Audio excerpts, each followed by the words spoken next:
창세기 4장 12절에서 16절까지 말씀이 되겠습니다.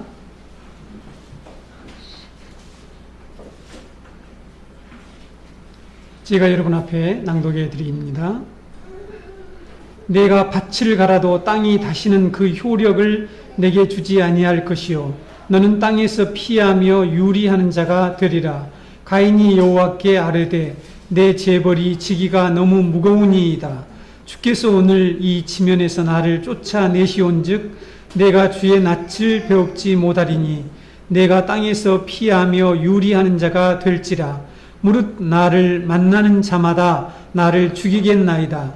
여호와께서 그에게 이르시되 그렇지 아니하다. 가인을 죽이는 자는 벌을 7배나 받으리라 하시고 가인에게 표를 주사 그를 만나는 모든 사람에게서 죽임을 면하게 하시니라. 가인이 여호와 앞을 떠나서 에덴 동쪽 놋 땅에 거주하더니. 아멘.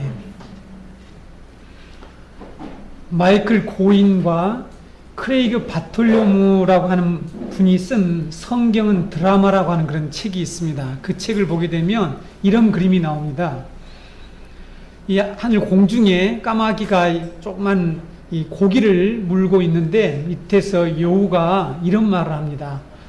너 노래를 잘한다면서 이렇게 하면서 노래를 시키려고 이제 하는 그런 그림이 이렇게 나오게 되죠. 사실 우리가 그 장면만 보게 되면 무엇을 의미하는지를 잘 모르고 그냥 액면 그대로 노래를 잘하니까 노래를 시키려고 하는구나 하는 그런 이해를 할 수가 있습니다. 그 장면만 가지고. 그러나 그 장면 속에는 그것의 배경이 되는 큰 사건들과 환경이 있다라는 것을 그 다음 장면에서 말합니다. 그래서 이제 노래를 시키니까 노래를 부르면 입에 물고 있던 고기 덩어리가 땅에 떨어지고 그것을 여우가 먹고 이제 가버리게 되겠죠. 마침 그때에 전 세계에 가뭄이 들어서 먹을 것이 없는 거예요. 여우가. 근데 가만 보니까 공중에 나는 까마귀 입에는 먹을 것이 있는 거예요. 그래서 까마귀를 미혹해가지고 자기가 그 먹을 것을 먹으려고 그런 얘기를 하는 거예요. 그런 그림을 보여주면서 이 저자들이 무슨 얘기를 하냐면 우리가 성경을 이해할 때에 어떤 한 부분만 가지고 보게 되면 그 내용을 정확히 바르게 이해할 수 없다. 성경은 메타 내러티브, 거대 서사다. 큰 이야기인데, 구석의 이야기인데 우리가 이런 하나하나의 퍼즐을 맞추려면 큰 그림을 알아야 된다라는 얘기를 강조하고 있죠. 오늘 제가 왜 이런 말씀을 여러분에게 드리냐면 우리도 마찬가지로 오늘 이 본문을 이해하는 데 있어서 이 본문 자체만 가지고 이해하면 우리가 잘 충분하게 이해할 수가 없습니다. 여러분, 성경은 창세기부터 땅과 관련해서 모든 사건이 전개되어지고 있는 것을 볼 수가 있습니다. 그래서 성경은 땅의 약속, 땅의 소유, 땅의 상실, 그리고 땅의 회복을 중요한 주제로 다루고 있는 땅의 신학을 얘기하고 있습니다. 성경은 하나님의 땅과 하나님의 백성에 관한 이야기라는 것을 우리가 성경에서 볼 수가 있죠. 하나님이 당신의 백성에게 하신 약속은 언제나 땅과 관련되어 있는 것을 볼 수가 있어요. 그럼 제가 여러분에게 지금 큰 그림을 여러분에게 지금 말하고 있는 것입니다. 그러므로 우리가 성경을 잘 이해하기 위해서는 땅의 신학을 이해해야 되겠죠. 그래서 땅의 신학을 이해하게 될 때에 성경 전체의 신학적인 중요한 주제인 하나님의 나라, 하나님의 구원이 무엇을 말하는지 우리가 잘 깨달을 수가 있습니다. 그리고 우리가 이 성경에 있는 이런 사건 하나하나를 잘 깨달을 수가 있죠. 이스라엘 백성들이 하나님이 약속하신 땅에 모든 초점을 맞춰서 살았던 것처럼 현재 광야교회로 살아가고 있는 우리들 역시 하나님이 주실 땅을 소망하며 살아가고 있는데 이 땅의 신학을 잘 이해해야 한다는 것이죠. 우리가 오늘 단순히 이 본문만, 오늘 우리가 읽은 이 본문, 또 창세기, 더 넓게 창세기 본문만을 우리가 이해하는 것이 중요한 것이 아니라 하나님이 우리에게 지금 어떻게 구원하시고 어떻게 우리를 구원하시고 우리에게 주신 그 소망이 무엇인 것을 우리가 깨닫고 그 소망을 붙들고 살아가는 것이 우리들의 신앙의 길입니다.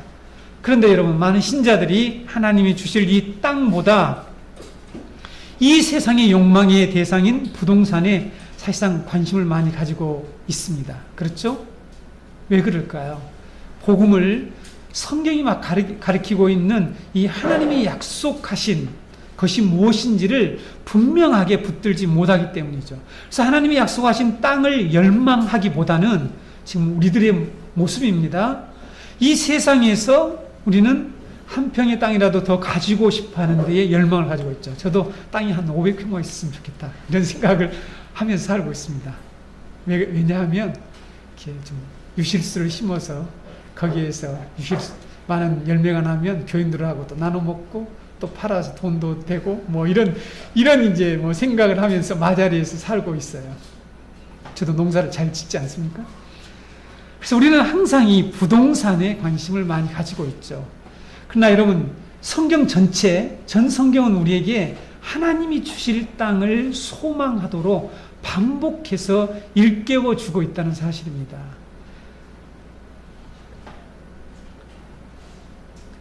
하나님의 구원과 복음이 무엇인지를 우리가 진정으로 성경을 통해서 확신하지 못하면 우리는 자꾸만 하나님이 주신 약속의 땅을 붙들지 않고 이스라엘 백성들처럼 코앞에 있는, 눈앞에 있는, 자기 앞에 있는 그런 욕망의 대상인 이 세상의 땅을 쟁취하려고 하는 그런 삶을 살게 되죠. 근데 여러분, 히브리서 11장을 보시게 되면 믿음의 사람들은 하나님이 예비하신 약속의 땅, 더 좋은 성, 더 나은 본향, 이것을 바라보면서 살아갔다라고 말씀하고 있죠. 지금 우리가 살고 있는 이 땅은 악한 자들이 떵떵거리며 살고 있습니다. 불의를 행하는 자들이 더 많은 소유와 부를 축적하면서 형통하게 살아가는 것을 보게 되죠. 그래서 우리는 그것을 부러워하게 되죠. 사람들은 그들의 형통을 부러워합니다. 그렇죠? 대부분의 사람들은 부러워합니다. 우리 신자들도 마찬가지인 것 같아요. 하지만 성경은 그들의 형통을 부러워하지 말라라고 말씀하고 있습니다. 잠언 24장 1절에 너는 악인의 형통을 부러워하지 말라, 그와 함께 있으려고 하지도 말라 라는 이런 말씀을 하고 있죠. 여러분, 시편 37편에서 다윗은 악을 행하는 자들 때문에 불평하지 말고 불의를 행하는 자들을 시기하지 말라. 왜 시기할까요? 그가 가지고 있는 것이 뭔가 더 나았고 좋게 보이니까 시기라는 거죠. 악을 행해서라도 이 세상에서 부자로 살고 더 많은 재물을 소유하고 살면 사람들이 그것을 시기하게 되죠. 좋아하게 되죠. 희생을 하게 되죠. 부러워하게 되죠. 그런데 다윗은 이렇게 얘기하고 있습니다. 여호와를 소망하는 자, 온유한 자, 의인의 땅을 소유하게 될 것이라고 반복해서 강조하고 있습니다. 여러분, 9절에 보게 되면 시편 37편 진실로 악을 행하는 자들은 끊어질 것이나 여호와를 소망하는 자들은 땅을 차지하리로다. 제가 지금 왜 이런 말씀 여러분에게 소개하냐면 오늘 본문을 넓은 이런 환경 속에서, 넓은 큰 그림 속에서 이 오늘 우리가 읽은 본문을 해석하려고 하는 것이죠. 11절에 보게 되면요, 그러나 온유한 자들은 땅을 차지하며 풍성한 화평으로 즐거워하리로다. 예수님께서 마태복음 5장 8복에서 바로 이 말씀을 인용하고 있죠. 예수님도 땅의 신학을 말씀하고 있는 거예요. 산상설교에서. 22절에 보게 되면 시편 37편 주의 복을 받은 자들은 땅을 차지하고 주의 저주를 받은 자들은 끊어지리로다. 29절에 보게 되면 의인이 땅을 차지하며 거기서 영원히 살리로다. 34절에 보게 되면 여호와를 바라고 그의 도를 지키라. 그리하면 내가 땅을 차지하게 하실 것이라. 하나님의 율법을 준수하는 것과 땅을 소유하는 것이 밀접하게 관계가 되어 있다고 말씀하고 있습니다. 여러분, 이 말씀을 흘러들으시면 안 되고요. 성경에서 계속해서 이와 같은 말씀을 하고 있다는 것을 알 수가 있습니다. 그래서 우리는 지금 공부하는 이 창세기 4장은 땅과 관련, 어떻게 우리가 이 땅의 신학과 관련되어 있는지를 제가 여러분에게 이제부터 말씀드리겠습니다. 우리 인간이 어떻게 이 비옥하고 풍요로운 땅, 하나님이 거하셨던 그 거룩한 땅을 상실하게 되었는지, 그리고 땅을 상실하게 된 인간이 어떤 존재로 살아가고 있는지를 지금 창세기 4장은 말씀하고 있는 것이죠.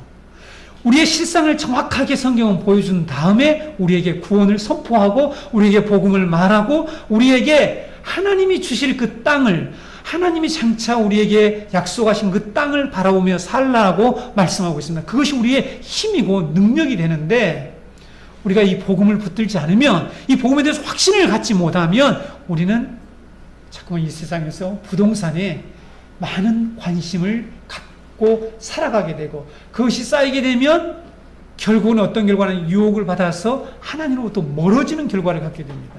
여러분, 이스라엘 백성들이 처음으로 땅을 갖게 된 일이 있었어요. 언제 어디서였습니까? 그럼 성경을 잘 보세요. 이스라엘 백성들이 처음으로 어떤 땅에 정착을 하게 돼요. 아주 좋은 땅에, 가장 좋은 땅에. 그것이 바로 애굽에서 요셉이 총리하던 때에 고센 땅에 올랐습니다. 애굽 왕이 너희들이 가장 좋은 땅을 골라라, 고센 땅에 살겠다고 성경은 말씀하고 있죠. 그 고센 땅에서 정착을 하게 됩니다. 거기에서 번영하게 되죠. 거기에서 아주 안정된 삶을 살게 되는데, 그것이 그들을 포로로 바뀌게 되는 계기를 만들어낸다는 거죠. 여러분, 이해가 되십니까? 거기서 정착하는 삶이, 이 땅에서 정착하는 삶이, 이 땅에서 번영하고 잘되고 하는 그 삶이 미혹을, 하나님 백성에게는 미혹을 주게 되고, 거기에서 그들은 사단의 노예로 바뀌는 그런 환경을 만들어낸다는 것이죠. 여러분, 그래서 예수님이 부자는 천국에 들어가기가 얼마나 어려운지 낙타가 바늘기로 들어가는 것보다 더 어렵다라고 말씀하셨어요. 재물이 우리에게 하나님의 이 약속의 땅을 바라보는데 방해한다고 성경은 일관되게 얘기하고 있고, 이스라엘 역사에서 이스라엘 백성들은 친히 그것을 경험을 했다는 사실입니다. 인간이 땅을 상실하게 된 이유, 우리는 계속해서 살펴보고 있는데 하나님의 언약을 파괴했기 때문이라고 우리는 지난번에 배웠습니다. 그래서 그들은 하나님의 이 약속의 땅, 하나님의 이 풍요로운 땅에서, 이 낙원에서 그들은 추방하고 말았습니다. 추방되고 말았습니다. 하나님은 아담과 하와가 범죄했을 때 하나님이 거하시는 그 에덴 동산에서 그들을 추방했죠. 가인이 범죄하자 하나님께서는 땅으로부터 저주를 받게 하셨다라고 우리는 지난번에 말씀을 들었습니다. 그리고 땅을 완전히 상실해서 땅이 없는 상태에서 살아가는 존재가 되었다라고 오늘 본문이 말씀하고 있습니다. 이제 우리가 가인에게 내려진 형벌의 의미를 하나하나 살펴보면서 현재 우리가 땅을 상실한 우리 인간이 어떤 존재로, 어떤 상태에 살아가고 있는지를 살펴보겠습니다. 가인이 아벨을 죽인 사건은 단지 형제 간에 일어난 그런 어떤 살인 사건이 아니라 무슨 의미가 있다고 말씀드렸습니까?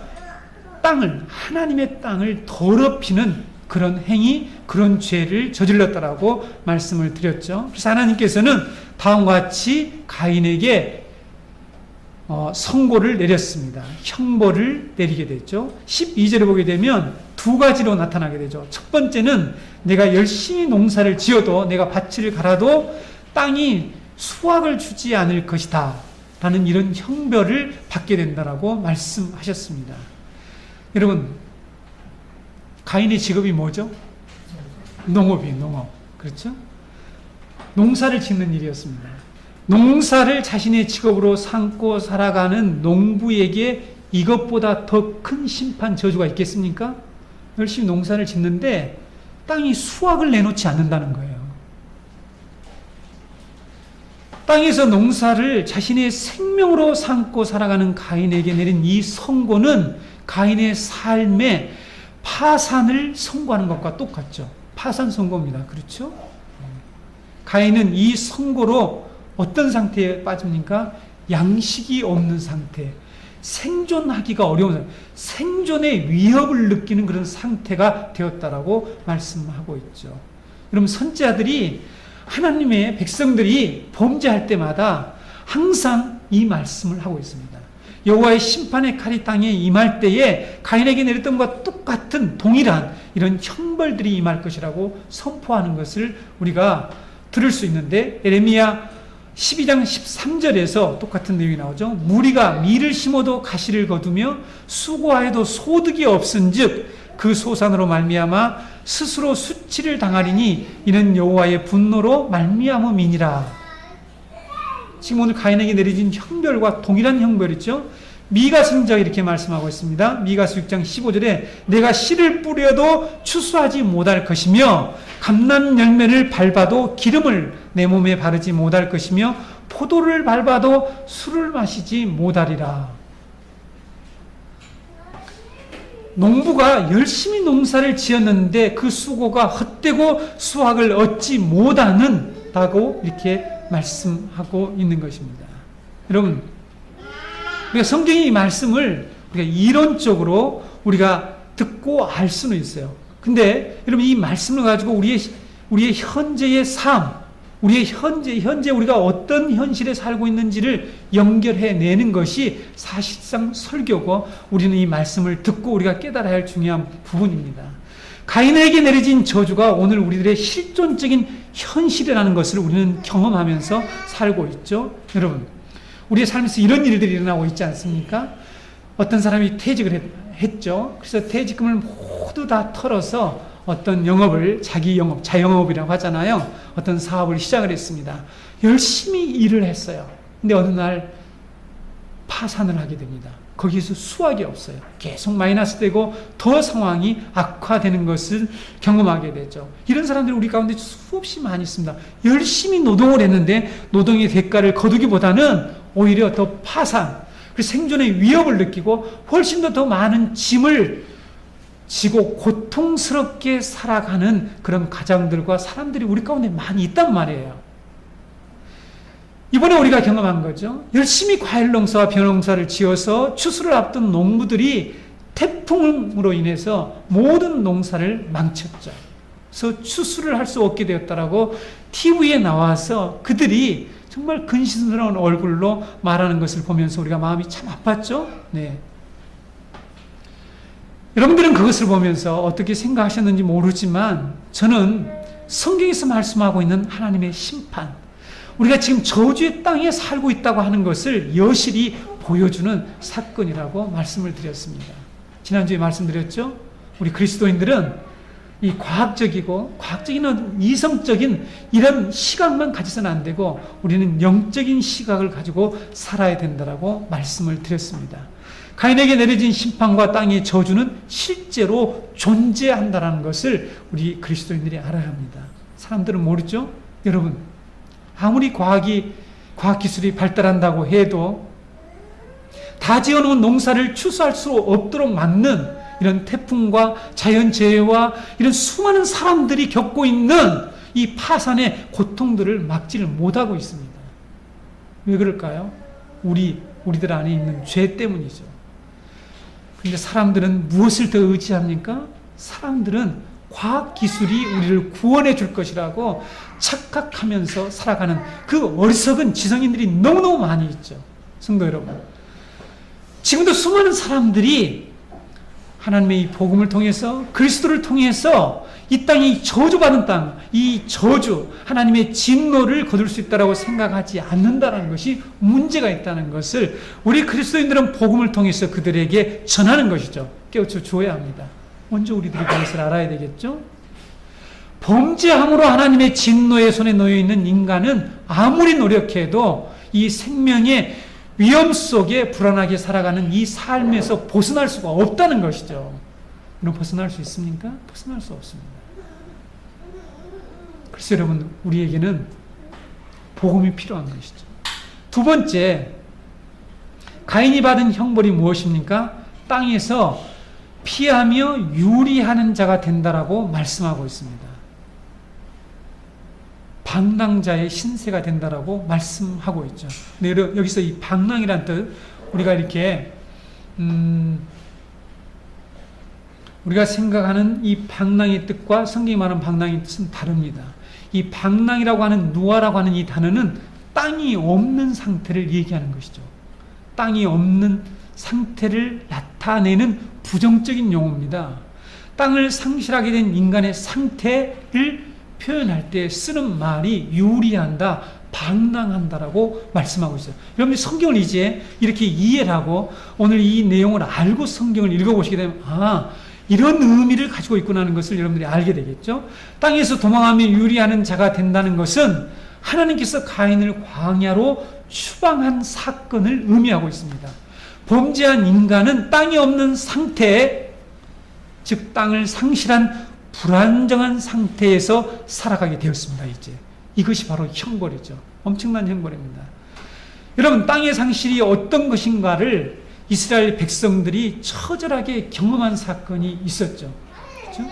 이스라엘 백성들이 처절하게 이스라엘 백성들이 고센 땅에서 정착하고 아주 평안하게 잘 살고 있었죠. 노예가 됐잖아요. 그래서 거기서 울부짖었습니다. 그래서 하나님이 구출해냈죠. 그들이 나간 땅이 어디냐면은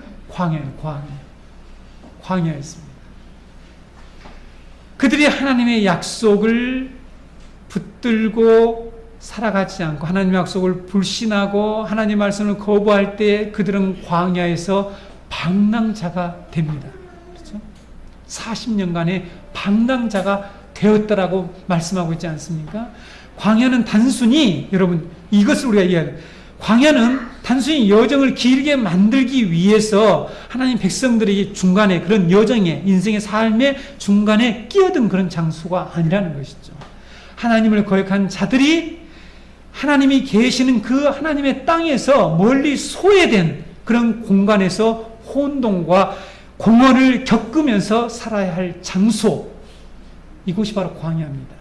광야는 생명이 없고, 광야는 씨를 뿌릴 수도 없고 수확할 수 없는 곳이고 약속도 소망도 없는 그런 곳으로 성경은 묘사하고 있죠. 그래서 그곳에서 쉼 없이 쫓겨다니며 불안한 삶, 불안정한 삶을 사는 것이 우리 인간이 형벌받은 존재의 모습입니다. 광야가 어떤 곳입니까? 성경은 한마디로 안식이 없는 곳이라고 말씀하고 있죠. 피하면서 도망하면서 방황하는 삶이라는 것은 안식이 없는 것이죠. 이스라엘 역사에 이스라엘 백성들이 하나님을 어길 때마다, 그래서 범죄할 때마다 그들은 땅을 상실하게 되죠. 땅을 상실해서 어떻게 됩니까? 포로가 됩니다. 포로기로 접어들게 되죠. 그들은 거기서 자신들의 이 정체성과 안정성을 확보할 수 없는 유리하는 삶을 살게 되는 것이죠. 이것이 바로 오늘 가인이 받은 형벌의 내용과 동일합니다. 그래서 항상 하나님의 말씀을 거역할 때마다 겪어야 할 인간의 그런 삶은 유리방황하는 것인데, 그것은 바로 광야의 삶을 사는 것이라고 성경은 묘사하고 있죠.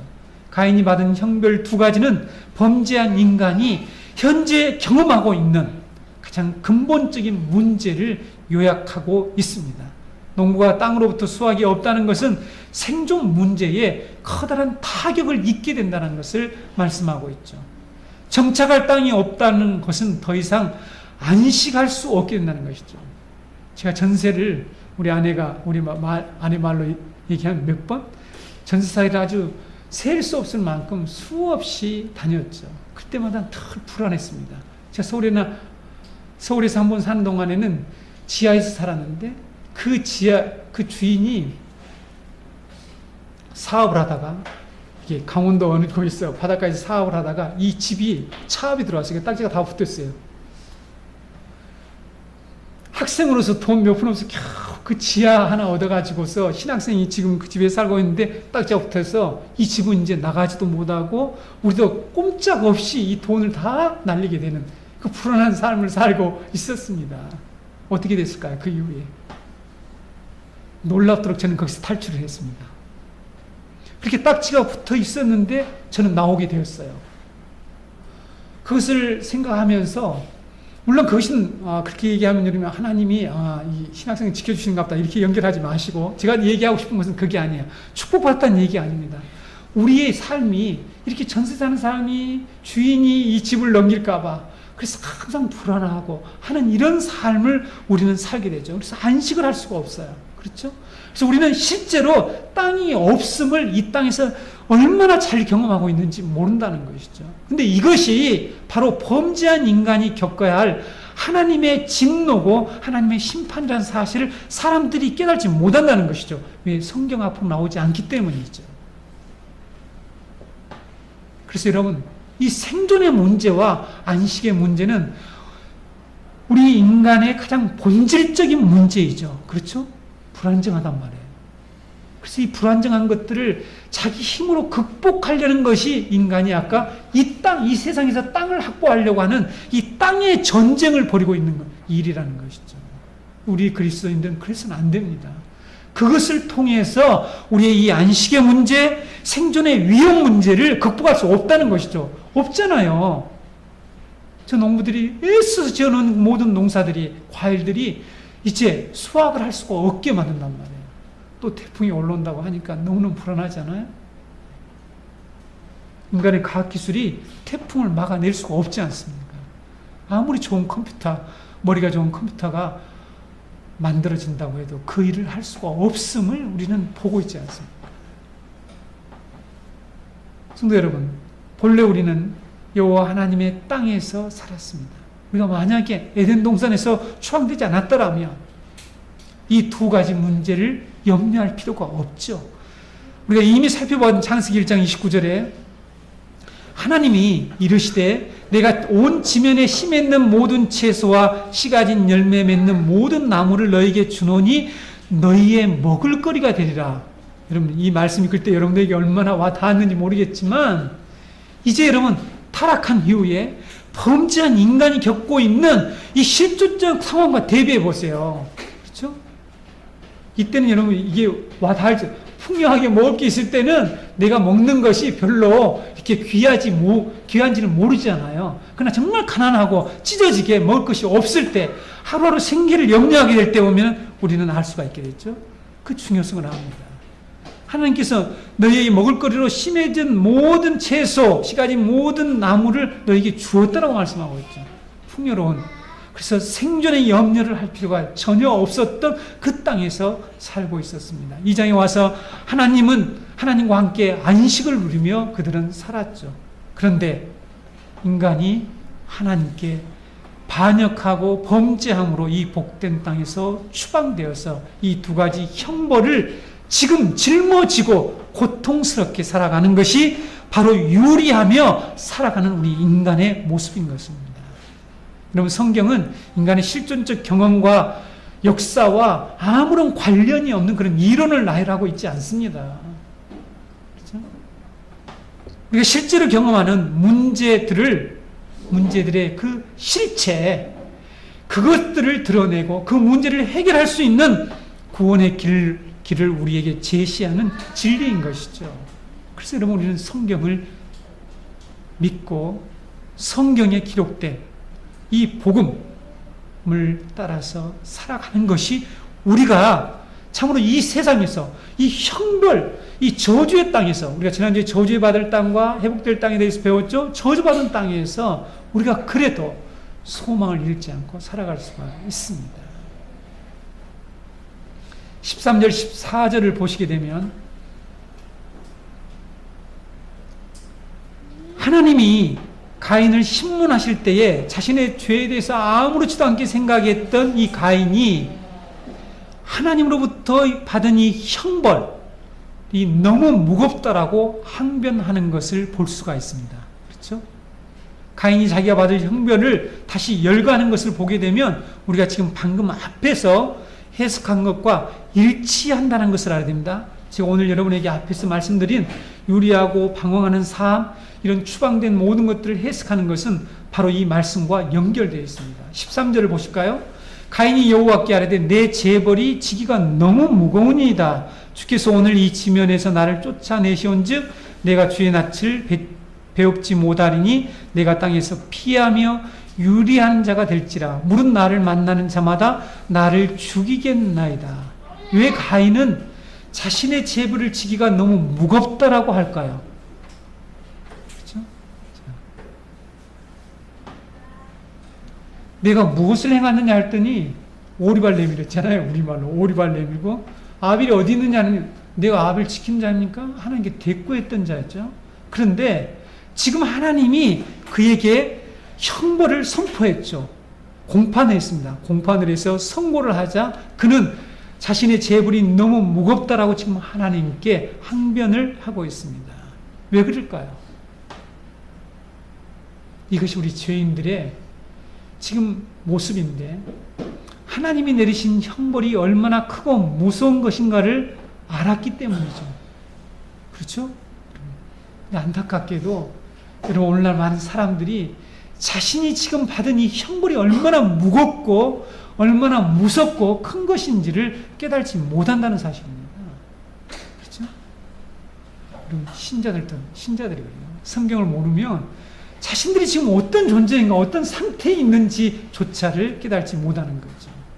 예를 들면 말썽꾸리 아이가 있어요. 그래서 엄마가 그 아이의 버릇을 고쳐주려고 이런 표현을 했다고 가정을 하는 것입니다. 그 아이에게 너 그렇게 말썽을 피우면 고아원으로 보내버릴 거야, 이렇게 얘기를 해요. 근데 이 아이가 고아원이 어떤 곳인지를 잘 몰라. 그래서 엄마가 아무리 협박을 해도 아무렇지도 않는 거야.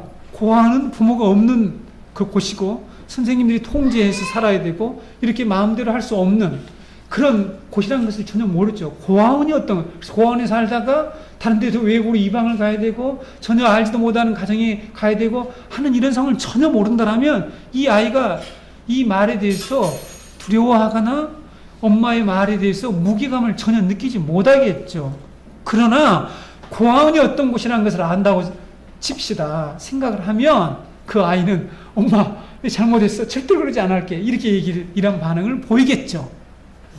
그래서 여러분, 가인이 왜 하나님께 내 재벌이 지기가 너무 무겁다라는 말을 했을까? 이 죄, 이 형벌이 얼마나 무서운 것인가를 알았기 때문이라는 것이죠.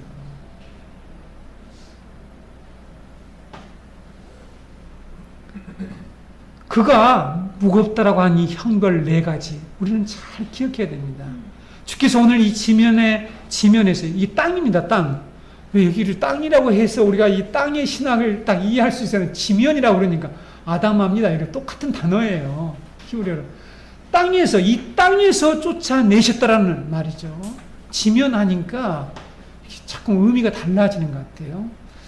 이 땅에서 자신을 쫓아내시는 것, 그리고 자신이 죄 낯을 더 이상 뵙지 못하게 되는 것, 땅에서 도망하며 유리하는 자가 되는 것, 그리고 4번째로 자기가 보복을 당하게 될 것을 두려워하고 이 형벌이 너무 크다라고 지금 하나님께 항변을 하고 있습니다. 하나님이 내신 형벌은 자신이 적대적이고 파괴적인 환경으로 들어가게 될 것임을 가인은 알았어요. 여러분, 이것이 이해가 잘 안 되면 제가 신약에서 일어난 사건 한 가지를 말씀드릴게요. 예수님이 회당에 들어갔습니다. 말씀 가르쳐 회당에 들어갔더니 거기에 더러운 귀신 들린 사람들이 있었죠. 더러운 귀신 들린 자들이 소리를 지르는 거예요. 소리를 질러. 뭐라고 소리 지르? 나사렛 예수여, 우리와 당신이 무슨 상관이 있나이까? 때가 이기 전에 왜 와서 우리를 멸하려 하나이까? 하고 자기들이 어떻게 될 것을 안 거예요. 그렇죠? 뱀의 후손들은, 사단의 자식들은 자신들이 당하게 될 멸망, 이 파괴적인 형벌, 이것들을 잘 알고 있었다는 사실입니다. 그래서 하나님께 형벌이 너무 무겁다라고 이렇게 얘기하는 것이죠. 여러분, 우리가 겪고 있는 이 고통들, 비옥권 땅에서, 하나님의 땅에서 추방당했기 때문이죠. 우리가 더 이상 하나님의 임재 앞에 나갈 수가 없습니다. 그래서 우리는 하나님의 보호를 받을 수가 없어요. 주의 얼굴이 우리를 지킨다고 성경은 얘기하고 있죠. 주의 얼굴이 비치고 주의 얼굴 앞에 있는 것은 곧 하나님의 보호를 때로는 의미합니다. 더 이상 보호받을 수 없는 상태가 되었다라고 얘기하고 있죠. 그들은 땅의 상실로 인해서 유리방황한다 그랬죠. 불안정하고 안식이 없는 그런 삶을 살게 되는 것. 이것이 얼마나 무겁고 두려운 형벌인 것을 가인은 알았습니다. 성도 여러분, 이 패턴은 이스라엘 역사에서 반복되고 있죠. 그것을 우리에게 계속해서 강조하고 있습니다. 왜 그럴까요? 우리에게 깨닫도록 하기 위해서요. 이 세상 많은 사람들이 지금 자기들이 받게 될 이 형벌이 얼마나 큰지를 모른다는 것이죠. 요즘 여러분, 지옥이 없다라고 하는 이런 주장과 이런 설교들이 전 세계를 뒤덮고 있습니다. 제가 하는 이 목회자들 독서 그룹에서 2번째 이 독서 토론을 할 주제로 이미 제가 결정을 하고 그 책을 지금 읽고 있는데요. 안타까운 일이죠. 지옥의 형벌을 아주 지옥이 없다라고 해서 사람들에게 하나님이 우리에게 주실 그 심판과 형벌을 제거해 버렸습니다. 그래서 모든 사람들이 구원을 받는다고 하는 이 보편적 구원론, 보편 구원론이 지금 전 세계적으로 약자들에 의해서 설교자리에서 퍼져나가고 있습니다. 우리들도 이미 그러한 사상 속에 물이 들어 있습니다. 사단은 그것을 노리고 있죠. 지옥이 없다. 하나님의 형벌은 무겁지 않다라고 생각하는 성경 그렇게 말씀하고 있지 않습니다. 이스라엘이 죄를 범하게 되면 반드시 약속의 땅에서 추방되었고 그들은 성전을 잃어버려서 하나님의 얼굴을 더 이상 뵐 수가 없었습니다. 그렇죠? 성전이 없다는 것은 하나님을 만날 수 없고 하나님의 임재 앞에 더 이상 설 수가 없다는 것을 의미하게 되죠. 성전이 파괴되어 버렸습니다. 그리고 그들은 포로지에서 유리방황하는 삶을 살게 되는 것을 성경이 계속 우리에게 말씀하고 있죠. 여러분, 말씀을 거역하고 율법을 지키지 않을 때에 적과 꿀이 흐르는 땅에서 추방되고 그들은 유리방황하는 존재로 고통스럽게 살게 된 것을 말씀하고 있습니다. 우리는 이것을 잘 알고 있죠. 우리는 성경의 이야기를 잘 알고 있습니다. 그런데 여러분, 왜 우리 인생이 이렇게 고달픈가 하는 이 문제로 이 성경의 말씀을 가지고 와야 되겠죠. 왜 광야와 같이 삭막하고 적대적이고 파괴적인 이 환경 속에 살게 되었는지 성경은 우리에게 분명히 그 원인을 말씀하고 있습니다. 우리가 하나님의 땅을 다시 소유하기 위해서는 그래서 회개하라고 성경은 말씀하고 있죠. 그리고 그리스도의 피로만이 우리가 하나님의 그 땅을 소유할 수 있다라고 성경은 말씀하고 있습니다. 신앙은 우리에게 무거운 짐을 지우는 것이 아니죠. 그렇죠? 우리의 죄를 정확하게 드러내고 그 죄를 회개하고 이 광야 같은 세상에서 다시 에덴 동산으로 돌아갈 수 있는 길을 우리에게 가르치고 우리에게 바로 그 길로 가기를 성경은 요구하고 있는 것입니다. 근데 많은 사람들이 그 길을 말하지도 않고 그 길로 가려고 하지 않고 다시 이스라엘 백성들처럼 이 고센 땅에서 애굽 땅에서 노예로 살아가면서 거기서 성공하고 거기서 부를 축적하고 땅 한평이나 늘리며 살아가려고 하는 것을 마치 신앙의 목표처럼 생각하는 사람들이 너무 많은 것 같습니다. 안타까운 일이죠. 이제 우리 가인이 받은 표에 대해서 함께 살펴보겠습니다. 가인이 자기를 만나는 자들이 자기를 죽일 것이라고 두려워합니다. 그래서 하나님께서 15절에서 그렇지 않다. 가인을 죽이는 자는 벌을 7배나 내가 내리겠다. 이렇게 얘기했죠. 여기서 7배는 완전을 의미하는 것입니다. 내가 완전하게 그를 징벌하겠다라고 말씀하시는 거죠. 그래서 하나님이 표를 주셔서 그를 죽음으로부터 보호해 주셨습니다. 가인이 받은 이 표에 대해서 많은 해석들과 여러 가지 의견들이 있습니다. 여러분들이 알고 계시는지 모르겠지만 하나님이 주신 이 표는 문신이다, 아니면 문둥병, 나병이다, 그래서 평생 나병을 안고 살았다, 이런 해석들이 역사적으로 계속 내려옵니다. 그런데 여러분, 우리는 이 표가 구체적으로 어떤 것인지 성경이 어떤 곳에서도 밝히고 있지 않기 때문에 우리는 알 수가 없습니다. 우리가 여기서 깨달아야 할 것은 중요한 이 내용이라고 생각합니다. 여호와 하나님이 왜 가인을 죽이지 아니하시고 사람들이 죽이려고 할 때 그들을 가만두셔서 죽게 만들지 아니하시고 그를 보호하시는가 하는 것이죠. 여러분, 왜 보호하셨을까? 그래서 어떤 사람들은 하나님이 죄인에게 주신 은혜의 표라고, 이 가인이 받은 표를 은혜의 표라고 말하고 있는데 이런 은혜의 표가 결코 될 수가 없습니다. 왜 그렇습니까? 가인은 뱀의 후손이에요. 사단의 악한 자들의 자녀라고 할 수가 있습니다. 그렇죠? 악한 자에게 속한 이 뱀의 후손에게 하나님은 은혜의 표를 주시는 것이 아니라는 것을 알아야 합니다. 여호와 하나님은 최후의 심판 때까지 형벌의 집행을 연기한 것 뿐이지 하나님이 가인에게 표를 주셔서 그에게 은혜로 그를 살려준 것이 아니라는 사실을 알아야 합니다. 단지 인간이 보복해서 인간이 그를 심판하지 못하도록 막은 것뿐이라는 것이죠.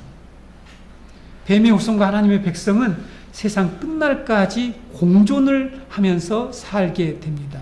여러분, 이 교회와 이 악한 세상은 예수 그리스도가 오셔서 마지막 심판을 하실 때까지 이 땅에서 계속 함께 살아가야 되는 것을 우리는 이 말씀에서 알 수가 있습니다. 우리는 종종 이런 생각을 하게 되죠. 범죄한 아담과 하와, 가인을 하나님께서 왜 즉시 죽이지 아니하셨는가? 아담은 930세까지 살았습니다. 아주 오랫동안 살았습니다. 자녀를 낳으면서 계속 살았죠.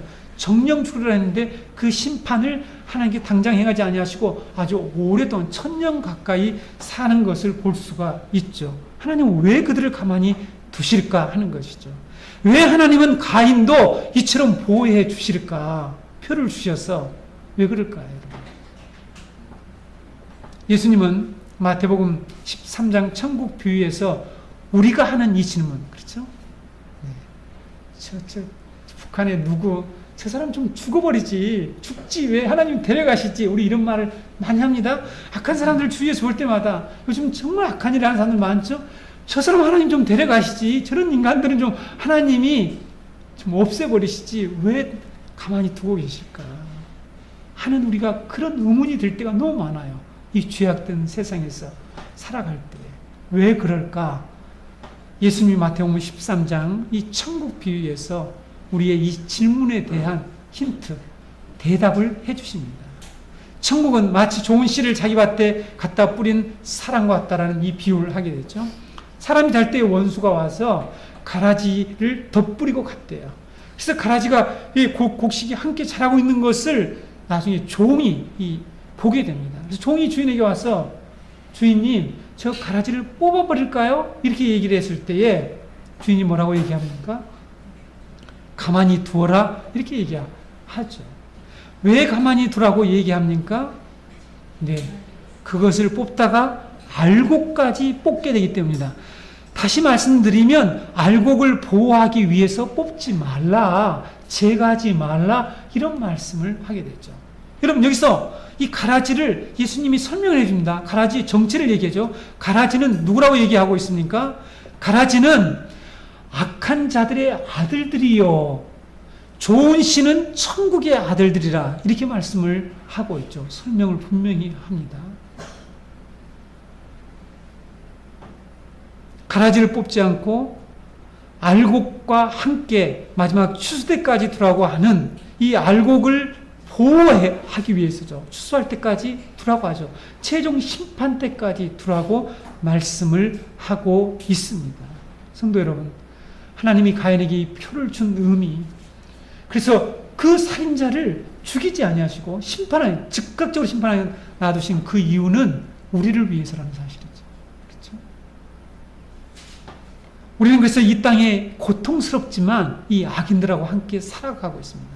여러분, 악인들하고 함께 살아가면서 하나님의 백성들은 어떤 마음을 갖게 됩니까? 천국을 사모하게 되는 거죠. 그 약속의 땅을 소망하게 되는 것이죠. 악인들이 때로 우리를 훈련시킵니다. 그렇죠? 여러분, 그렇지 않습니까? 악한 사람들이 때로 우리를 훈련시켜요. 우리를 양육한다고요. 우리로 더 하나님 앞에서, 저는 요즘 이 죄악된 세상을 보면서 그래, 우리라도 이렇게 살지 않아야 되겠지.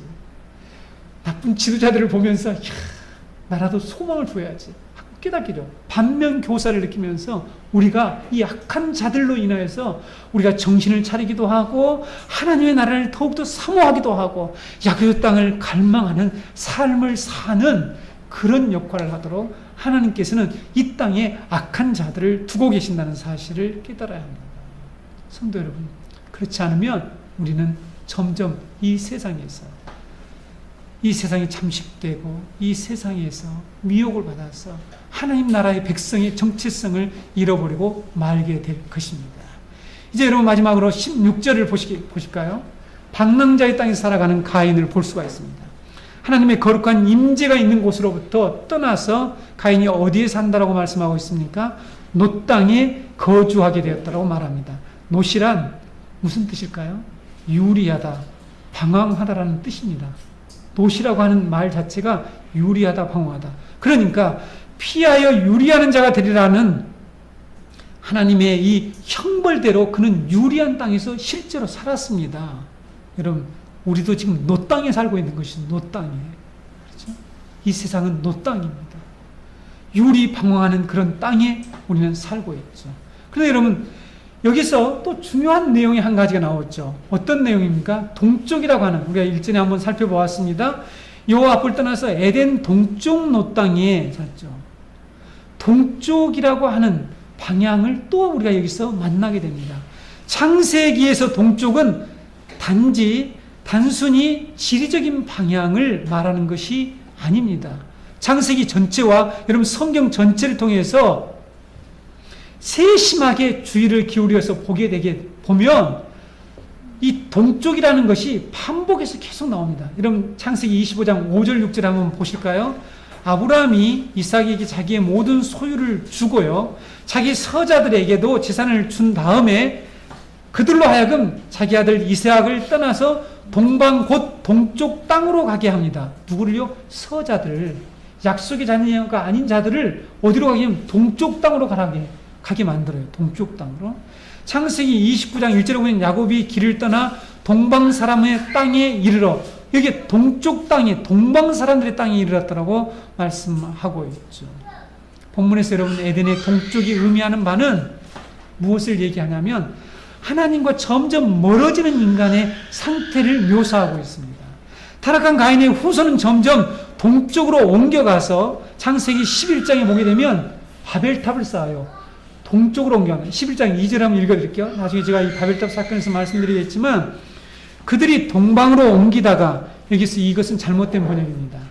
성경의 다른 모든 영어 성경과 우리말 성경, 새로 번역된 성경에는 동쪽에서 이렇게 되어 있지, 동방으로라는 것은 동쪽으로 간다는 뜻이 아니라 지금 동쪽에서 신할 평지 쪽으로 나가는 것을 말하고 있습니다.